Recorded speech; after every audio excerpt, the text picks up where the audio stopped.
I just want to say a quick thank you to all you in the Graceologie community who have rated the show on iTunes or who have written a short review. It makes such a difference. And thanks to all of you who have shared on social media using the Graceologie hashtag. You guys are so awesome. It means so much, and it honestly helps so much. So if you happen to be listening and you've not yet done any of this, I would really appreciate it. Would you click your podcast app or go visit iTunes and give us a 5-star rating or just a quick 1-sentence review? Truly, from my heart, it would mean so much.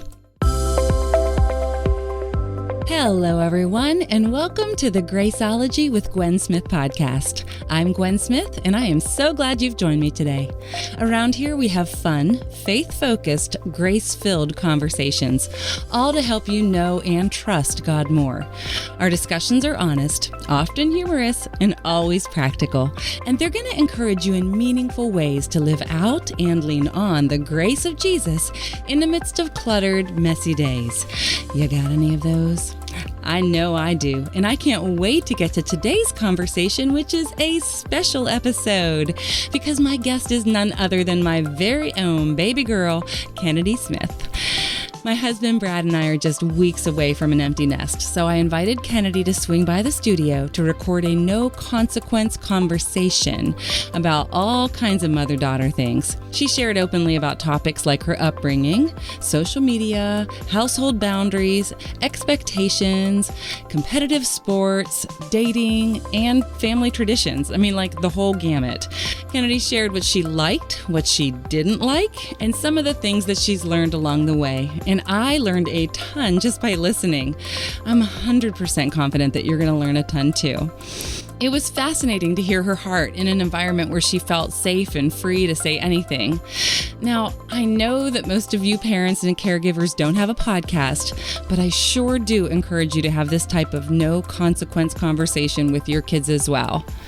We've broken the interview into 2 parts, and it's chock full of practical and a few surprising insights that will absolutely help you parent, connect with your kids, and lead even better. I am so excited to share my sweet girl with you guys. So let's take a quick moment to thank one of today's sponsors and then jump right into part 1.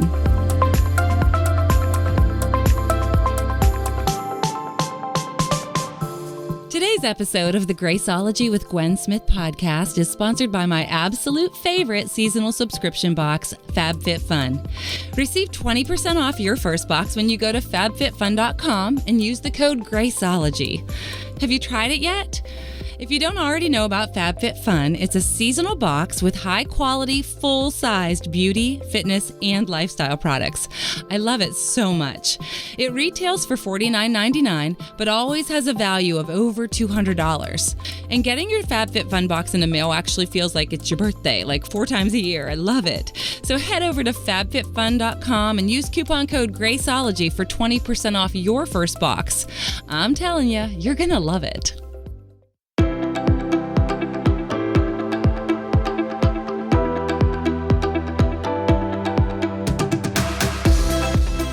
Hey, Kennedy. Hi, Mom. Welcome to the Graceologie show. I'm so happy to have you on today. Thank you. I'm very happy to be here. This is going to be fun. So as you know, one of the things I always do with my guests is a Fast Fun Favorites round to get to know you in a way that is fun and casual. So are you ready? Kind of nervous, but yes, I'm ready. Okay. What are your favorite ingredients to put in a smoothie? My all-time favorite ingredient is orange juice, which it's not the healthiest, but it adds a little bit of tang, and I really like that. I also like to put in bananas, strawberries, blueberries, any type of berry generally. And when I'm feeling really healthy, spinach is my go-to leaf. It's your go-to leaf. Perfect. Mm-hmm. Everyone should have one. Okay, on a scale of 1 to 10, how much do you love country music singer Thomas Rhett? 10. Love Thomas Rhett. He's one of my favorites. Okay, if you had to choose, would you rather eat a full bowl of green beans or drink a mug of full strong coffee? All right, so you know I don't like either of those things, but I'm going to go with coffee because green beans are just the worst. I'm so proud of you. You're going to be a coffee girl after all someday. Maybe. Okay, say something kind to me in Spanish.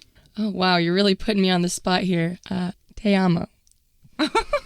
Te amo. Okay, That's a hard one. Yeah, I love you too. Okay, what is your favorite line from a movie? My favorite movie line, I've got to give it to Princess Diaries, when Anne Hathaway just found out she's the new Princess of Genovia, casual, and then she's reading a letter from her father who recently passed away, and he tells her that courage is not the absence of fear, but rather the judgment that something else is more important than fear. And I was like, wow. Wow. That's a lesson. That's so profound. I know. I'm very proud of you. Disney does it right sometimes. Okay. Who do you look more like, me or your father? Definitely you. Yay. Okay. What makes you anxious? Oh, goodness. Being at gas stations late at night by myself, that makes me very anxious. Now that you drive. Yes, now that I drive. Other than that, probably just when I want to do something really well and I know that people who I care about are watching me, I get a little anxious, but in a good way. I think that it fuels me. That's the perfectionist coming out. Absolutely. And testing. Testing makes me anxious. Thank you, high school. Okay, appetizers or desserts? Oh, I'm going to have to tie on that one. Like, that's too hard. I mean, I guess if I had to choose, I'd choose desserts, but appetizers are so good. Food in general is just great all the time. I have sweet tooth, so I'm just going to go with desserts. Okay, fair enough. What city was I born in? Oh.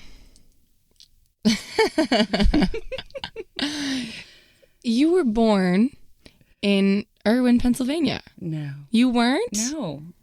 I was born in Jeanette, which is right down the road from Irwin. Oh, well, that's a trick question because you lived in Irwin. You need to know That's where I was tough. born. That's not easy. I know where you were born. Well, you were there.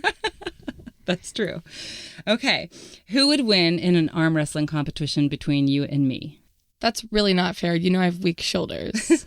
It'd be hard to say now because I've been working out and you don't work out your upper body. I do plank every day. Okay. At least once. Yeah, that doesn't count. It's not an arm strengthening drill. I would say right now, I'd probably lean towards myself, but like any other time in my life, definitely strongly would have been you. We're going to arm wrestle after this episode, and I will put in the show notes who the winner of that arm wrestling competition was. I really don't want to do that. Okay, next question. What's your favorite worship song right now? Oh, I really love Praise Before My Breakthrough by Brian and Katie Torwalt. They're the people who wrote Holy Spirit. Mm-hmm. Okay. On a scale of 1 to 10, how clean is your closet right now? Wow, you're really doing me dirty with these questions. She knows my weaknesses. All right, we're going to go with a 2. It's probably not like horrible. Like there's a space on the floor to walk on. No, there's not. There's definitely got to be one space, but it's limited. Thank you, Mom, for exposing me. Strongly enjoying this. If you're listening, my closet, it's rough, but it's okay. We're getting there. My heart's in the right place. Okay. I want to clean it, but it's tough. Kennedy, what is the best NFL team in the whole world? The Steelers. Raised right. Atta girl. Well played. And your final question is, who do you like better, me or Dad? Wow. I'm just kidding. She's really trying to pick a fight here. Totally It's kidding. a tie. Yeah. Both of you guys, 100% love. Okay, so I'm going to ask you questions now. Bright nails or neutral nails? Definitely bright nails. And I know that. I'm very fond right now of mood polish. Currently, mine goes kind of from a seafoam green. And then if my hands get cold, it goes to a nice medium blue.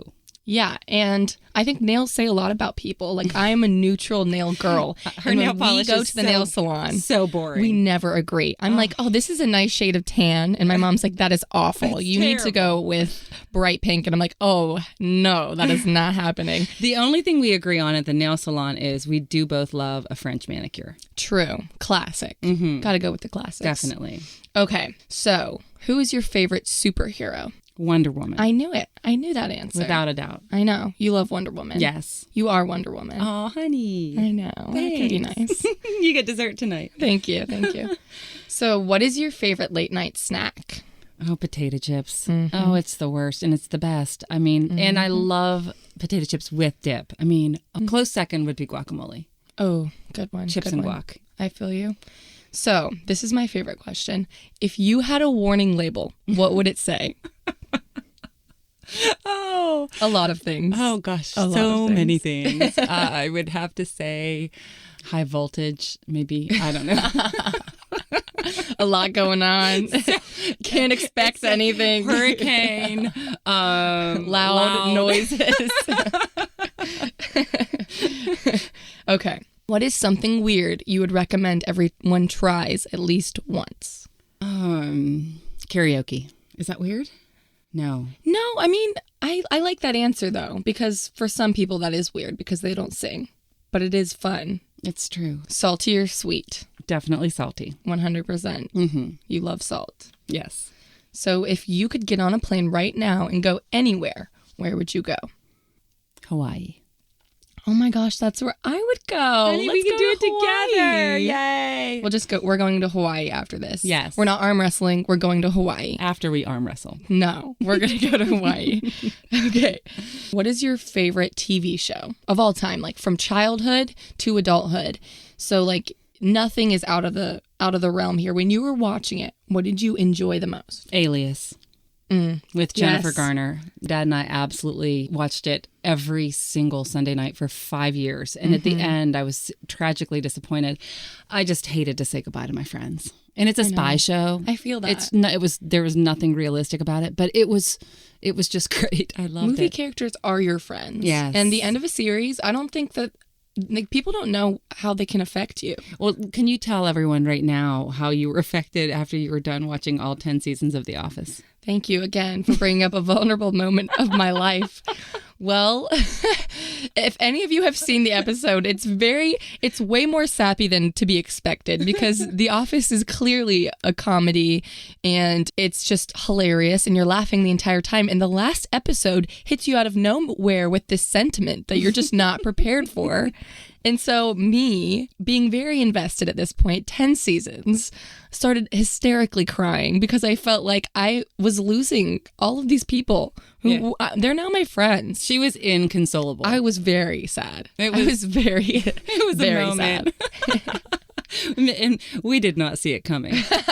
I remember walking downstairs and my mom was like, "Oh no, what's wrong?" And I told her that I had just finished The Office and she started laughing and I'm crying so hard. Yes, I was like, "Thank you for not understanding this pain."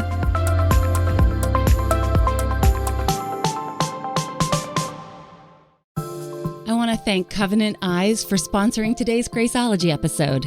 Ladies, we know we have a hypersexualized world. Marketers are using sex to sell everything from handbags to hamburgers, and the temptation is great. Most Christian men say they struggle with looking at pornography at least once a month. Do something about it by protecting your home with Covenant Eyes. It recognizes when inappropriate images are viewed and lets a trusted friend know about it, which opens up conversations, which leads to freedom. You can try it for 30 days for free. Just go to covenanteyes.com and enter Graceologie at the checkout to receive your first 30 days for free. Again, that's covenanteyes.com. Enter the promo code Graceologie for your first 30 days for free.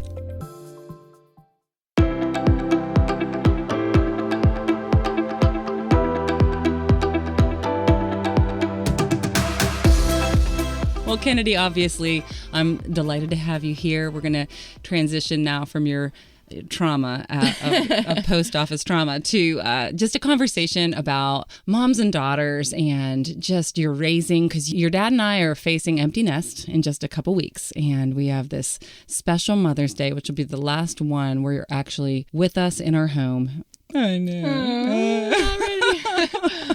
And so I wanted to take this time to just chat with you and have a conversation about, first of all, the special relationship between mothers and daughters, but also to go to a few tough places that could be useful, that could be helpful, that could be hopeful. I want to kind of put you on the hot seat. And you can turn that table on me at any time. We'll start off with this. I want to say on the front end that none of this is scripted and that there are no consequences. I want honesty. If it hurts my feelings, if it hurts yours, we're going to deal. It's fine because that's real life. It's better for us to have an honest conversation that's productive, that the listeners can benefit from, than to, have this little happy cuddle fest as if like our lives are perfect. Because guess what? We're not perfect. They're not. Yeah, we're not Surprise. perfect. Our lives aren't perfect. We even fight sometimes. What? Oh my gosh. What? Okay. So I'm just saying this, though. You have no consequences. Like nothing in our recording studio leaves leaves the recording studio in terms of Perfect. Fussy. Writing that down. Do I need to sign something? Okay. Yes. You can say whatever you want. Okay. All right. So you are my only girl. You're my baby girl. She's my rose among thorns. Do you think that you've had it harder than your brothers or easier? Well, if my brothers were taking part in this conversation, they would 100% say easier. And I think in some aspects I did get it a little bit easier because when you're the girl, when you get a scrape on your knee, it's a little bit more of a big deal than when you're the boy, because it's like, toughen it up a little bit, you know what I mean? And you guys were still tough on me, but I'd say across the board, you and Dad did a really good job of keeping it even. And it wasn't about being a girl versus being a boy. It was about being a child of God and being a responsible young adult or a responsible child. And I think that it's different. I think that it's very different because our relationships are different. The nature of how we act is different. But you're kind of talking in circles. Actually, you're not probably only easier. you're not just the only girl. You're also the baby. So I know that. From that perspective. So the answer is easier. Okay, I got a phone way quicker than Preston did. He's very salty about that to this day. So what was your favorite parenting thing that I did as your mom, and what was your least favorite? Okay, so that's a really hard question because you've always been such a great mom, and there's so many favorites that I have. But I'd say just the thing that has meant the most to me over time is the fact that you've been so present and you've always been a caretaker. Like when I think about my childhood, I'll always remember you being there. You were there at every sporting event. You were there at every performance, and just being able to look out in the crowd and see your smiling face was really important for me. And also the fact that, you hate being sick as a child, but a part of me, very, very small part of me, because I hated being sick, but I wasn't sick often, loved it because you were so warm to me when I was sick. Like when I would lay in my bed with a fever and you would come rub my back and give me medicine and bring me water, that just like meant so much to me because I'm sitting there and I'm like, I'm dying. But then you'd come and make me feel better. And I just think the fact that you've always been a caretaker, always taking care of our needs, and just been so present has been really important to me. Aw, thanks. Okay, what did I do bad? Okay. What am I lame at? Well, if you don't know my mom, she makes us late to everything. What? I'm so sorry, but my feelings. She will give herself 20 minutes to get ready, and this woman does not take 20 minutes to get ready. You know why? It's because I'm fiercely optimistic. She is fiercely optimistic, and I'm very, very scared that she has instilled that same quality in me, because I find myself doing the same thing where I'm like, oh, I have 30 minutes, I'm fine. And then I'm like, oh, wait, I might not be fine with 30 minutes. And so that's something that maybe we should have been a little bit more on time. And then also something was just like, for me, I don't respond well when people yell at me, even with like volleyball coaching. And I think that we've had times where I feel like I've been yelled at when it could have been talked through. Oh, yeah, I'm sparky. Definitely. You're a sparky human. I'm a sparky. But that's a good thing as well, because you're always there like when other people celebrate, you're the sparky person they want to celebrate with too. Yeah, and you always know where you stand with me. Oh, yeah. You don't have to guess. You do not have to guess, which is a good thing, right? You're not complicated. Right. Well, okay. Well, that was hasty statement right there. All right. So what are some of the boundaries or limitations that at the time you hated that Dad and I put into place, but now you totally appreciate? Oh, my goodness. Bathing suit shopping. 2 words. So much behind them. This was a battle, y'all. If you have seen Narnia when they're charging both sides with like spheres and swords and all of this stuff, and they are just angry, that was every summer bathing suit shopping with us, because Mom wanted tankinis. I wanted bikinis because I wanted to fit in. I wanted what's called modesty. Mom wanted modesty, which is a blessing now. And I look back at it and I see these 2nd and 3rd graders now wearing nothing. And I'm like, oh my goodness. You know, I respect your decision, because you think you're old when you're in 2nd and 3rd grade, and you're not old. Or not even 2nd and 3rd grade, 6th and 7th grade, when I would go to birthday parties, pool parties with mixed company. And my mom would be like, you have to wear a one piece. and I was like pulling my hair out, like, I have to wear one piece. I'm going to be the only one who's wearing a one piece. But then when I think back on it and I think about how when I was wearing the conservative bathing suit, it not only set me apart in my friends' eyes, which is a blessing because they still see me as set apart, and I want that because I am a child of God. But it also taught me that when I'm in a scenario with my friends, it's not about how I look in something, but it's about what I bring to the table with friendship and my personality. Because when you're not doing what everyone else is doing, you have to make up with other things. You have to make up by being a good friend. You have to make up by being fun to be around, by enjoying your time, because I wasn't necessarily dressed the same as everyone else. And that's okay. And I'm grateful for it now. But it was a battle, y'all. Target dressing rooms heard the arguments. I will tell you that. That's true. That's true. Okay, so what are some of the other boundaries or limitations you might have had growing up that now you see as being beneficial, but at the time drove you bananas? Well, I wasn't allowed to have Snapchat until pretty recently, a few years ago in high school. Okay, and straight up, to be honest, I still hate it. She still doesn't like it. And I think it's not good, but we'll talk about that. She still doesn't like it, but I do think that the way I use it, I don't do inappropriate things with it. I literally just keep up with my friends. And so there's different ways to approach it. And I think that, there's differing opinions on that. But I think that was good for me in the long run because I wasn't. Yes. After 16. Absolutely. Also, I got a phone. Even though I was 14, I still got a phone later than other kids. And I think that that was good for me to have that around 2 years, probably, when I didn't have a phone and other people did. Having that period of being like, I don't need a phone, right, even though everyone else has one. I'm not dependent on technology. Oh, also, when we were younger, specifically in elementary school, we weren't allowed to use electronics Monday through Friday. Yeah.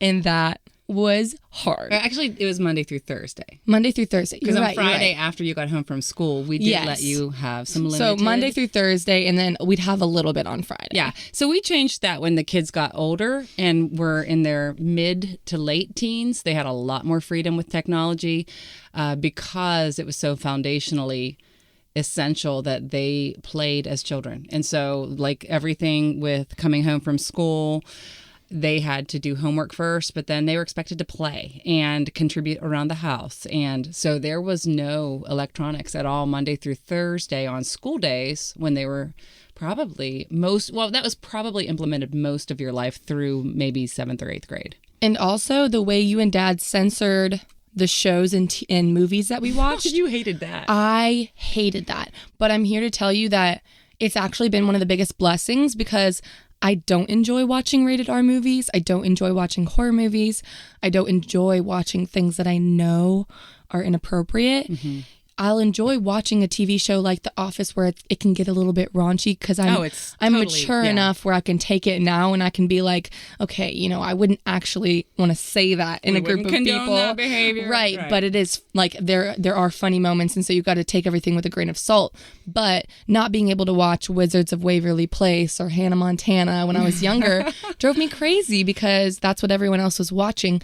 But at the same time, I think that it helped me to develop the character that you and Dad wanted me to develop, not the character that society wanted me to develop. Yeah, and specifically one of the things that when you were little that Dad and I were concerned about were shows in particular that either had placed the parents in a position of being a lousy authority figure or just, ridiculous.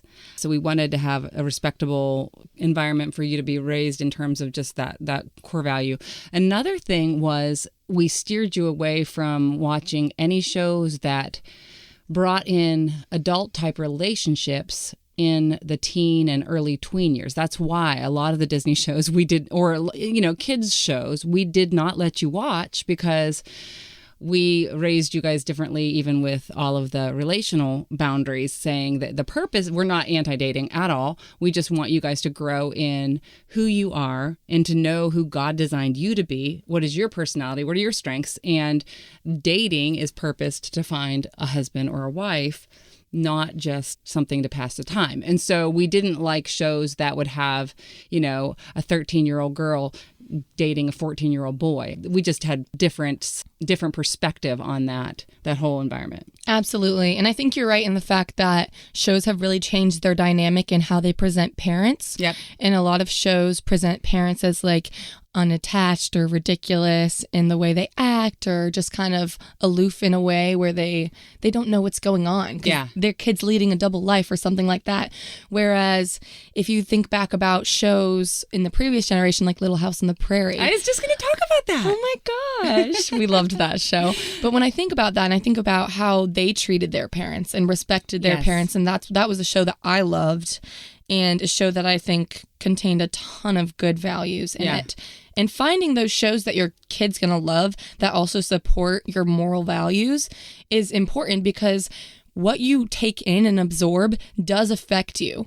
And I think that our society kind of is like, no, it doesn't. Like, you can watch all these violent things and not receive any repercussions for that emotionally. But at the end of the day, it's a subtle change that you're going to feel. And so it was important that you did that. Yeah, and if you're one of my Graceology listeners that are used to these conversations, then you know that I love Anne of Green Gables and Little House. But one of the things that I really appreciate about Little House in particular, so although the kids, our Smith kids, were kept from watching what the world is throwing to them as saying is cool and appropriate right now, there was a replacement of something like Little House. And I connected with the stories deeply as a child, and I still do as an adult. And I loved rewatching the episodes with Kennedy. We would do those together. We bought like a huge, I think I bought like all of the we DVD. Bought all of the Anne of Green Gables DVDs. Yes, we did that too. Yeah. But so the thing is, I appreciate Little House on the Prairie so much because obviously Charles Ingalls and the mom, they were wise. They were godly. They were trying to love their family well, but it was hard. It was times of the prairie days. And the thing is, it's not some like little fluffy show saying, oh, life is so easy. And, oh, let's just talk about a Bible verse. This is hard. It's, there were so many really complicated life matters. And you had the mean Nellie Olson. I mean, she was such a bully, you got all of these we people. Did not like her. But it really, those shows actually gave us really terrific things to talk about, who acts like this at school for you, because you were in public school up through 8th grade and then private school, up through 7th grade, right? Private school, Christian Academy from 7th through 12th. Younger than my brothers. So anyway, it's just they can be very useful for talking points. So we probably talked about this enough.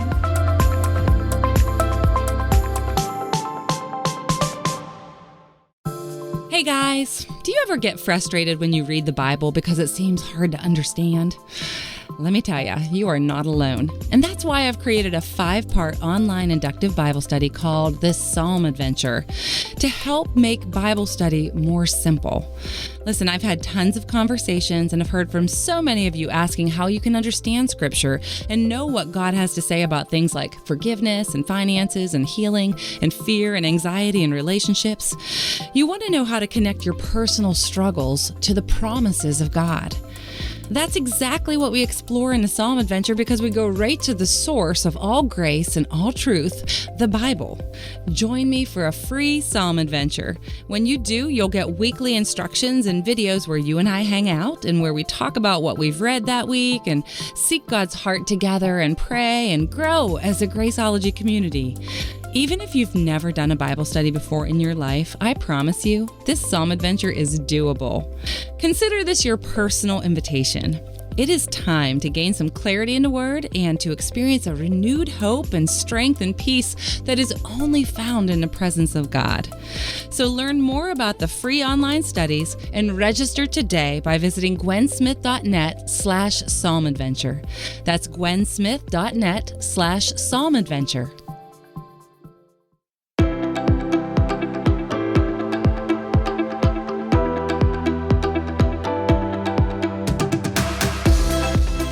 Let's kind of navigate that whole social media issue because moms and daughters, this is the first generation where it's ever been a conversation. Right. Like I never could have had this conversation with my mom because we didn't even have phones right. that weren't on a cord in your house. So, but it has been a huge thing for your generation. And Dad and I have obviously taken the slow road in allowing you guys to have access to that type of freedom, that type of online life, if you will.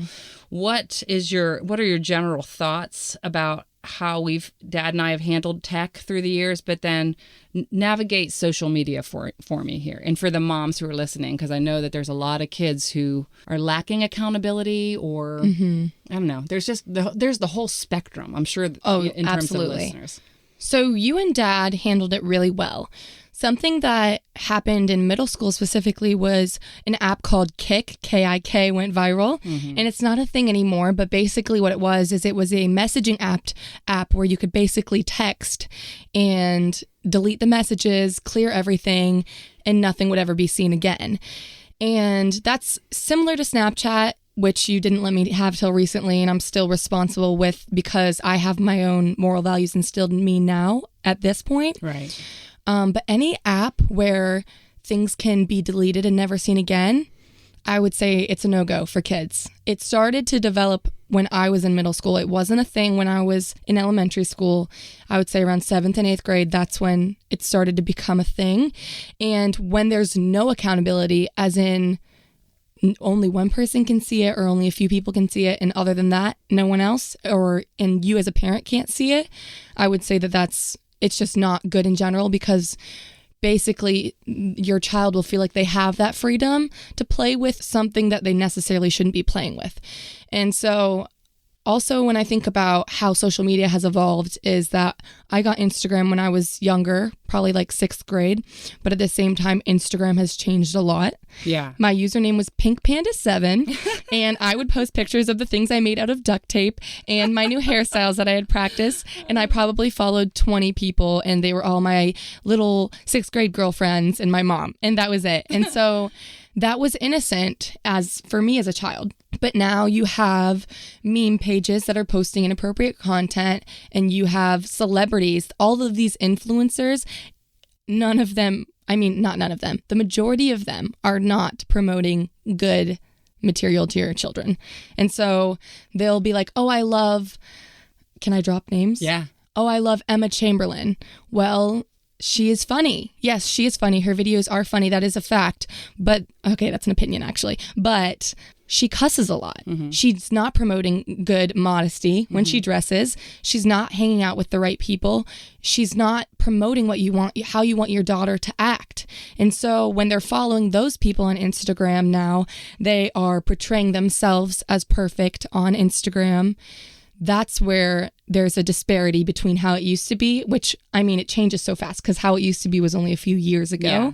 But I do think that it's like once we've experienced this technology, we've immediately tried to alter it and change it, and we've kind of taken the innocence out of it. Yeah, one of the things that when Kennedy got both Snap and Instagram, and the boys actually both chose to not be on social media now. They're 20 and 22. They made a conscious decision because they felt like it was, number one, a big time waster, but they also felt like the content was just not adding value to their lives. It was causing them to feel like, what do other people think about this? Like, have to deal with, all of that. So there's a lot that all of us have to kind of weigh on, does this add value to my life or does it take away? Does it stir up feelings of contentment or discontentment? Things like that. So there's a whole mess of stuff. And for me, I use it for ministry. So there's that whole issue as well. But when you in particular, and moms, I think we have to be so vigilant again with this. I said, okay, you can have an Instagram and you can have a Snapchat account. However, I need to know your password, and you have to know that I can and will at any time, Dad and I can look at your account. We can look at your DMs. We can look at, and then there's an accountability that is not built in to a private account, especially one that has disappearing content. So I know that one of my friends, one of the things that she has always done with her children with Snapchat, so if it's allowed, one of the accountability factors is at any given time, a parent can come up behind you and say, open those 5 things, those 5 snaps, and literally stand and watch it with. So there is built-in accountability. And the key thing is the reason why I think, even though that probably frustrated you a little bit, the thing that I felt it was, first of all, it was going to be random. It was going to happen. It happened. We've talked about things that we've seen over the years.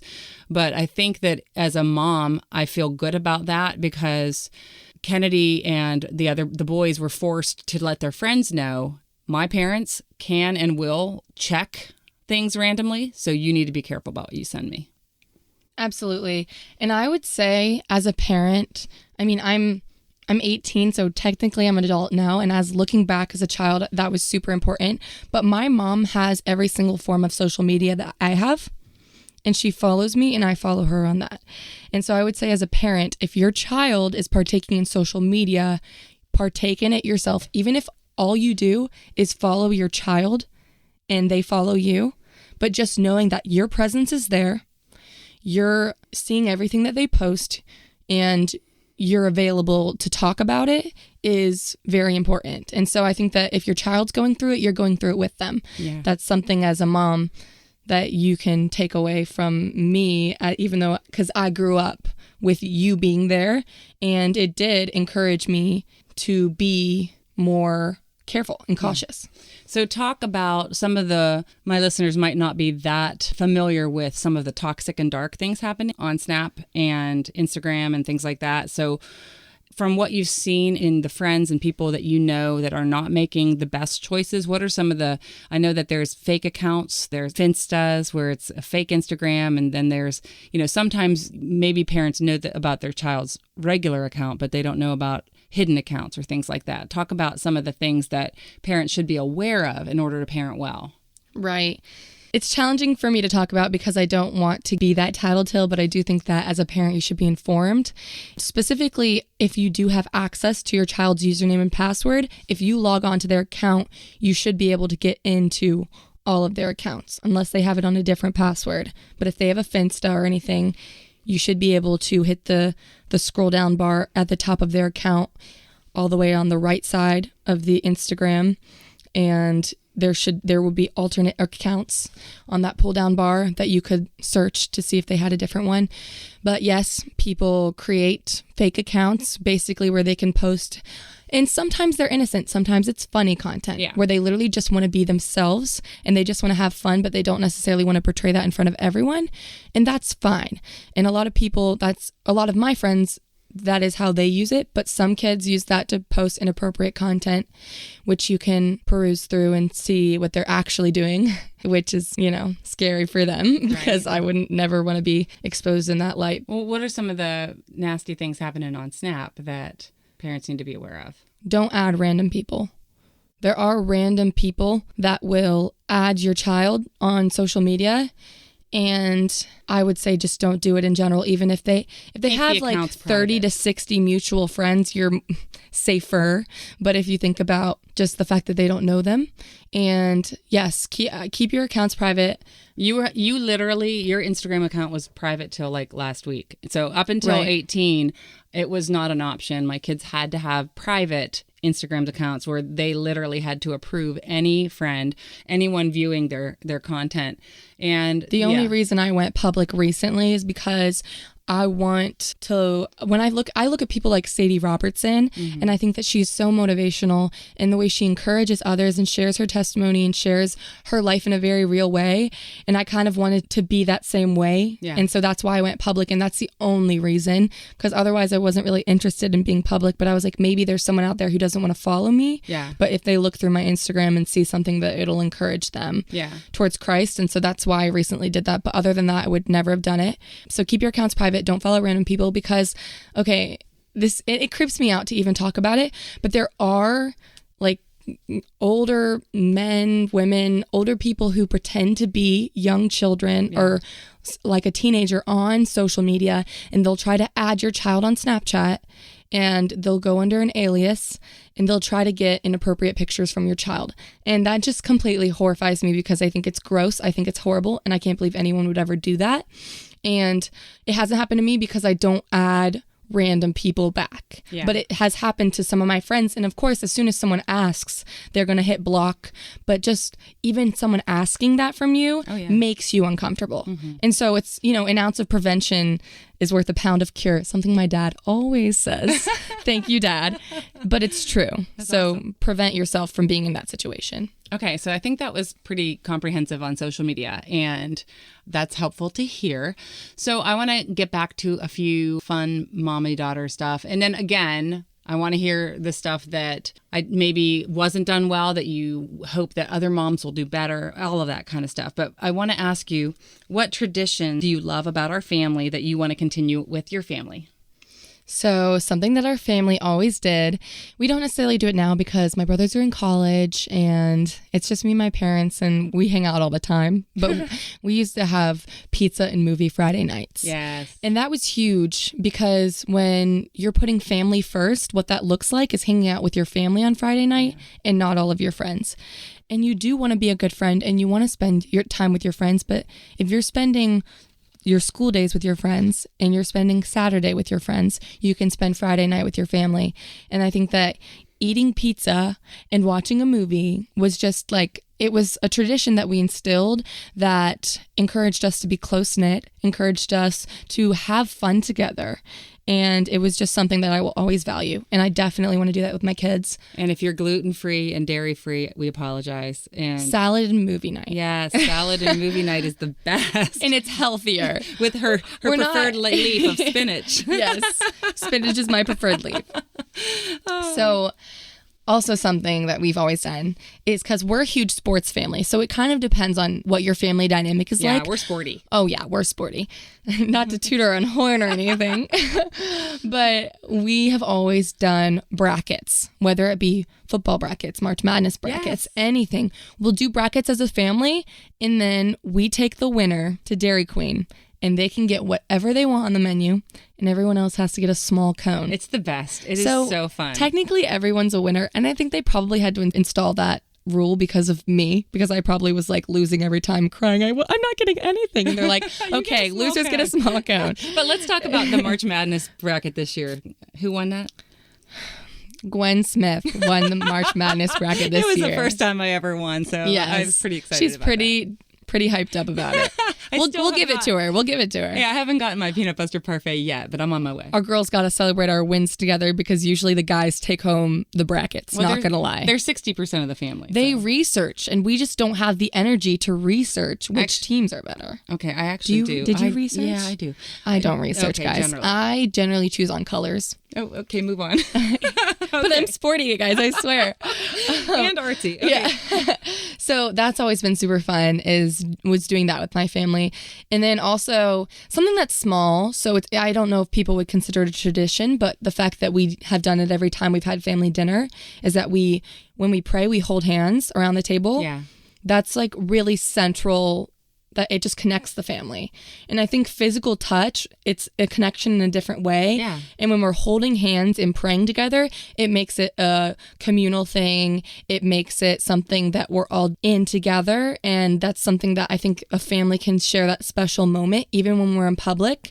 And it makes a statement when we're sitting there at Outback, all holding hands around the table together. We've had people come up to us and say, watching your family pray before dinner was beautiful. We've had them say that to us recently, even though me and my brothers all look like adults, but just them seeing that family unit, because it's something that our society is trying to tear away, is the family unit, and praying together before every single meal, specifically dinner, because that was when we'd always sit together, was when we'd have family dinner, was something that was really important. So what did Dad and I do that drove you bananas, and maybe even that we insisted on doing that you don't want to do with your people? That's a tough one. I can't really think of like consistent things that drove me crazy.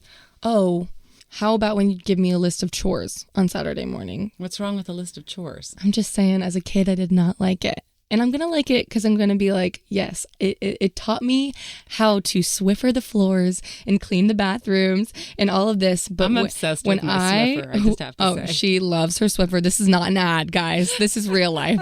I'm hoping they sponsor the podcast She someday. wants to be sponsored by Swiffer. Swiffer, if you're listening, this girl loves Swiffer. It's true.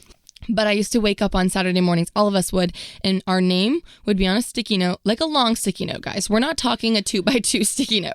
We're talking long sticky notes. And they would have, my mom likes to do boxes, which is really cute. I actually do like that. Boxes next to it so you could check it off, and she'd list our chores, which, I mean, is really good for kids, but it definitely drove me crazy. No, I'm going to do it. That's what I said. What did But you said what drove me crazy. Well, okay. Okay, what did you do wrong? I can't think of any wrong traditions. Okay. Because traditions are things that are continually repeated, and I think that you and Dad have enough discernment to know that if something was wrong, you wouldn't keep doing it. Okay. Because I don't remember anything like that. Okay. What did I do with you that you do not want to do with your children?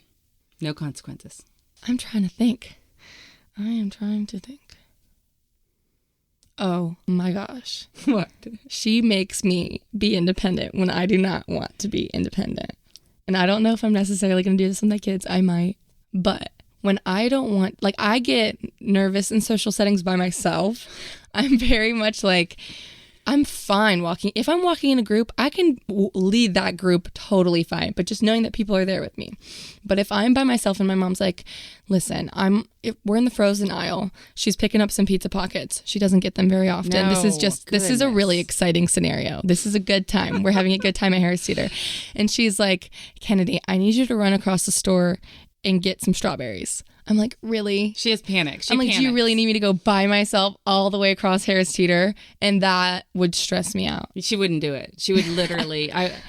But see, that's not a bad thing. I think that was part of me trying to teach you. I wanted to raise a strong girl who could think for herself and be safe and aware and have some street smarts. And that's like very tame. I mean, yeah. But you did the same thing at the mall. I mean, if we were at absolutely. If we were at like Macy's or something and you wanted to go to the junior section, I would say, go ahead over. She would say, you can go by yourself. And I was like, okay, I'm not about going. 10 minutes. And she wouldn't go. And then she would, okay, you're not coming up with some really good bad things, but okay. I really can't think of anything. All right. Well, I'll get back to you. Okay, perfect. What are some of the things that stood out in your life as, you're heading off to college, but as being raised a Smith by a mom in full-time ministry? Well, I mean, it doesn't happen all the time, but sometimes people will come up to you, specifically women, and they'll be like, Gwen Smith? And they're kind of, it's like seeing a celebrity, which it's different because I mean, on a very small scale compared to like actual like huge celebrity kids. But I do think that taught me that we're under an eye of the public in different ways than other families necessarily are. And so we do need to act respectable, specifically in public scenarios. I mean, at home too, but specifically in public scenarios. And when you would minister to people, it was different because not everyone goes up to people and talks about their faith all the time. Yeah. That's not necessarily normal. And it was, you're not normal, Mom, but we love you for it. Okay. But just the fact that I had to learn that like faith is not something to be ashamed of just because it's different. Just because not everyone is accepting of it doesn't mean that I should be embarrassed of it or shouldn't talk about it. And so I think that was something that I had to learn to adapt to because I was a ministry kid. Okay. So along that line, did you ever feel cheated because of the times I was traveling in ministry? What has that looked like over the past, 15 years? Absolutely not. Never in my life. And I think you used to cry sometimes when I left. I know. But that has nothing to do with feeling cheated, Mom. I just didn't want you to leave. I mean, I remember being like 6 or 7 years old and you would leave and I remember your suitcase going down the stairs and I would cry and Dad would try to like hold me back from like running after you. And I remember that, but that was because I didn't want to say goodbye to you because you were my mom. But I've never felt like you were not spending enough time with the family because you were in ministry. And I think that's because you prioritize that. Like for all of you guys listening, my mom has put down a lot of her ministry work recently, the past 2 to 3 years, because my brothers and I have been graduating from high school and she has been very present.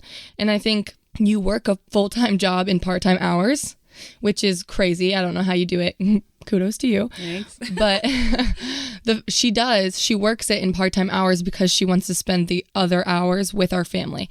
And I think you've done a really good job of that. I've never felt cheated. And you taught us to understand that what you were doing was very important. I invited you into it. Yes. That's if you happen to be a mom in ministry or just even work full time, what I asked Brad and the kids to do was commission me as I left. It was, would you pray with me for these women that I'm going to be speaking to this weekend? And that became a part of their mission as well. Pray that the Lord would move in their hearts, that the Lord would give me clarity as I speak, and that the Spirit of God would go before us, that the enemy would be held at bay. So there was this partnership, I think, and that probably, might have helped. And I think that you had to teach us that your life is not about just being a mom.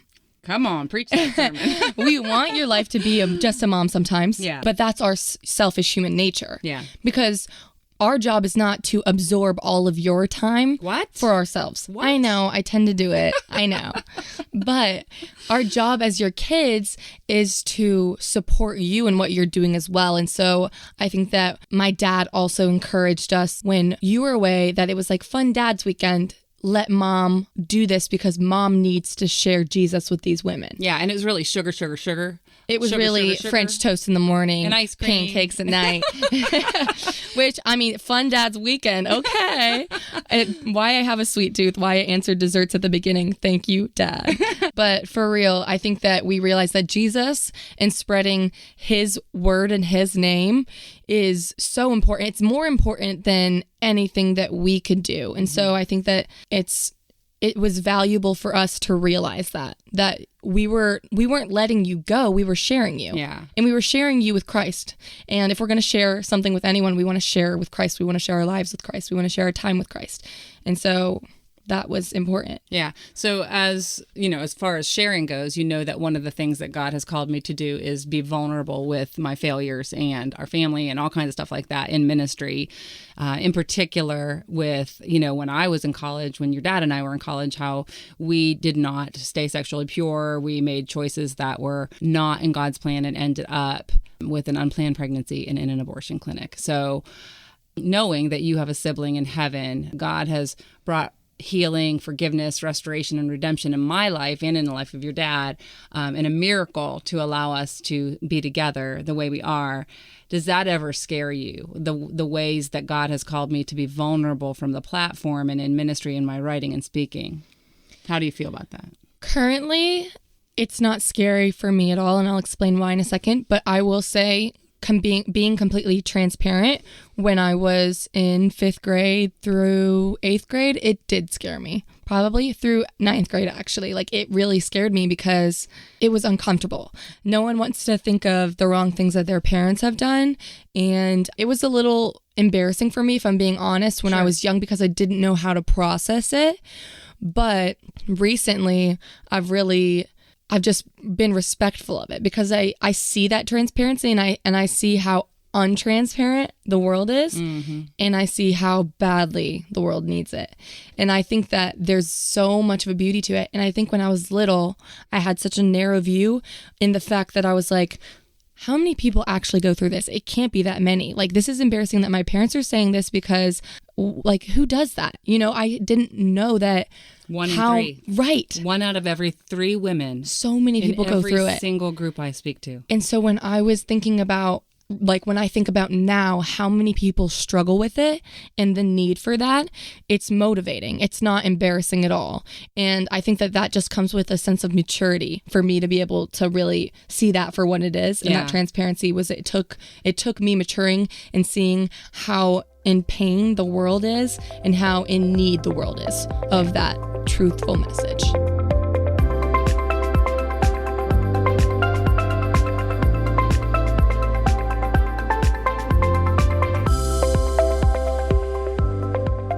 I'm not sure I'll ever fully process the mind-blowing, heart-stretching treasures of motherhood, but this discussion sure does help. It was incredible. I strongly encourage you to have a no-consequence conversation with your kids as well, not just when they're graduating, but this is something you can do every year. You could even have this type of sit-down with your spouse or a friend or a coworker or any loved one. They're really powerful to inform and to cultivate both direction and correction, which are all good things, right? As a special bonus, I've posted several no-consequence conversation starter questions over on the show notes page to help you get your discussions going. So be sure to swing by gwensmith.net/Graceologie36. And if you'd like to connect with Kennedy on Instagram as well, or have your daughter follow her, I've included a link to her account on the show notes page as well. Today's show is edited by Chad Shooping, and the music is by premiumbeat.com. If you have any questions, comments, or topic suggestions, I love hearing from you. You can send me an email directly from my website, which is gwensmith.net. As always, links and show notes can be found for each episode over at gwensmith.net/Graceologie. I really hope you've enjoyed getting to know Kennedy. Now be sure to go listen to part 2, where we go even deeper in our mother-daughter discussion about all the things. And let me tell you, there are quite a few surprises on part 2. You don't want to miss it. Thanks for joining me today. If you haven't already subscribed, please go to iTunes and subscribe to the Graceologie with Gwen Smith podcast. Let me tell you, subscriptions and reviews on iTunes make a huge impact for those of us who are working hard to bring you these shows. And be sure to connect with me on social media. I'm at Gwen Smith Music on every platform. And the show is at Graceologie with an IE on every platform as well. Now get out there and have a beautiful, grace-filled day.